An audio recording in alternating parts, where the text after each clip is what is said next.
Посмотрели батареи, они были холодные. Урамда минус 33 градус икәнен Сергей Кириллов иртәнге 4-тә үк аңлый. Фатирда салкын дип аны хатыны уяткан. 4 часа позвонили. Тотып карадык торбаны салкын иде. 4-тә йорт рәисе шалтыратты. Ул 2 сәгатьтән җылы булачак диде.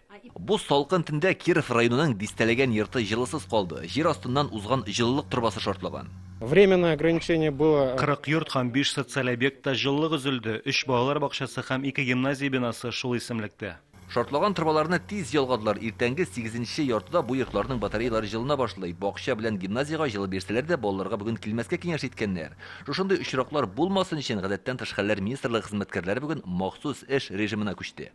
Салкыннар килгәндә торак секторда янгыннар 20%-ка арта. Янгыннар килеп чыкмас өчен мичләрне, электр җылыту приборларны, газ җиһазларын дөрес кулланыгыз. Мичне артык якмагыз. Үзегез эшләгән электр җылыту приборларын кулланмагыз. Урамда суык булгач, мәктәп балалар бакчаларында кеше аз. 9-нчы гимназиягә 13 бала гына килгән. Башлангыч сыйныф укучылары 25 градуска кадәр салкыннарда килә алалар иде. Урта звено 27 градуска кадәр, зур сыйныфлар 32 градуска кадәр укырга килә алалар иде. Кешеләр салкынга түзә, машиналар юк. Иртән бик күпләрнең автомобильләре кабынмады. Җафаланып торам, иптәшкә шалтыраткан идем. Хәзер килә, булыша, кабызыр, Алла бирсә, эшкә барам. Машина суыкта җиңел кабынсын өчен кайберәүләр нәрсә генә эшләмәй. Менә бу егет шаманга ошап тора. Шәхси машиналар кабынмагач, таксиларга да эш арткан, бәя дә күтәрелә. Иртәнге һәм кичке сәгатьләрдә юл хакы берничә тапкырга арта. Еш йөрергә туры килә, чакырулар күп. Троллейбус трамвайларга көтелмәгән тукталышта калырга туры килде. Салкында чыбыклар өзелгән. Тукталышларда торучыларның кайберләре киез итектән.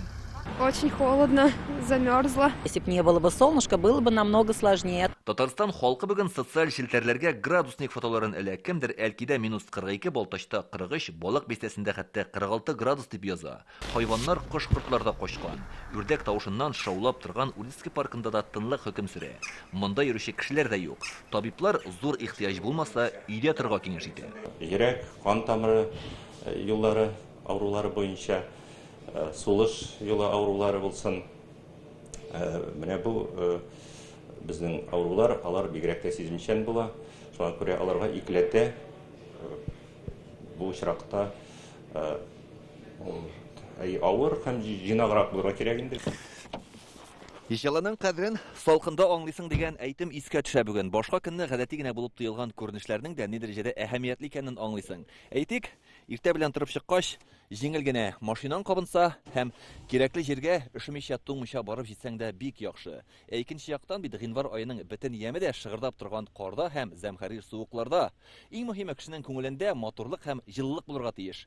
Шулай булган очракта урамдагы салкыннар гына беркем дә җиңә алмый. Илдар Сафиуллин, Рамзил Гарипов, Ринат Сафин, Яңа гасыр каналы. Көтелмәгән кунак көттереп кенә интернет челтәрләренә дә килеп җитте. Хәзер бу фильмның барлык серияларын ТНВ.ру сайтында карап була.